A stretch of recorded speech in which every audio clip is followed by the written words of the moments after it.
गजपति जिले में राष्ट्रीय लोक अदालत अनुष्ठित। गजपति जिला आईन सेवा प्राधिकरण तरफ चलित वर्षर द्वितीय राष्ट्रीय लोक अदालत अनुष्ठित हो जाइछि। पारलाखेमुंडी स्थित जिला अदालत परिसर में आईन सेवा प्राधिकरण अध्यक्ष तथा जिला दौरा जज जगदीश प्रसाद महांती प्रत्येक तत्वावधान अनुष्ठित होइथिला।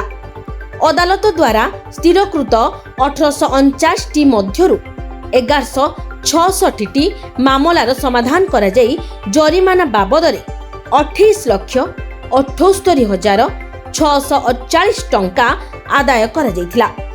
अतिरिक्त जिला दौरा जज विभू प्रसाद पंडा, मुख्य विचार विभागीय मजिस्ट्रेट स्वप्नाश्री नायक, सिविल जज सीनियर डिविजन सुदाम चरम दास, परिवार अदालत विचारपति डॉक्टर जीवन ज्योति रथ, सिविल जज महिला अदालत रश्मिता साहू, एसडीजीएम पारलाखेमुंडी गायत्री मिश्र, जेएमएफसी पारलाखेमुंडी सत्यजित पाणी, सिविल कोर्ट रेजिस्ट्रेट सत्यव्रत रणा, जिला आईन सेवा प्राधिकरण सचिव विमल कुमार राउल निज निज अदालत को परिचालना करथिले।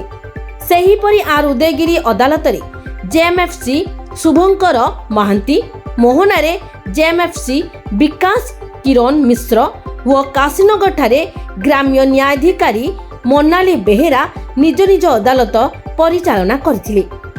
एही जातीय लोक अदालत रे बैंक, आंचलिक परिवहन कार्यालय व टीपीएसओडीएल व अन्यान्य स्टेक होल्डर माने सक्रिय भावे अंशग्रहण करथिले। जिला दौरा जज को अदालत परिसर रे होइतिबा राष्ट्रीय लोक अदालत रे पारलाखेमुंडी बार एसोसिएशन रो सभापति रामकृष्ण नायक, संपादक काशीनाथ समेत अन्य सदस्य व आईन सेवा प्राधिकरण कर्मचारी माने परिचालना रे सहयोग करथिले। ब्यूरो रिपोर्ट लक्ष्य मीडिया।